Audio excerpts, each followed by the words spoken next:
Special দুটো দোয়া আজকে আপনাদের শিখায়া যাব, শুনবেন? পেরেশানিতে পড়লে, টেনশনে পড়লে এই দোয়াটা।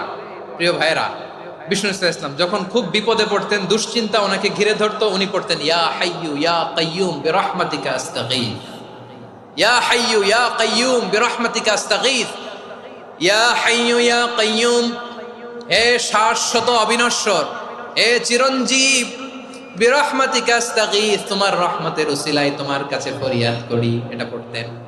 আবার আরেক বর্ণনায় এসেছে ইয়া হাইয়ু ইয়া কাইয়ুম বিরহমাতিকা আস্তাগীথ আসলিহ লি শা'নি কুল্লাহু ওয়ালা তাকিলনি ইলা নাফসি তারফাতা আইন। আসলিহ লি শা'নি কুল্লাহ, আল্লাহ আমার সবকিছু আপনি সেটেল করে দেন, আমাদের সব ঝামেলা সেটেল করে দিতে পারে কে?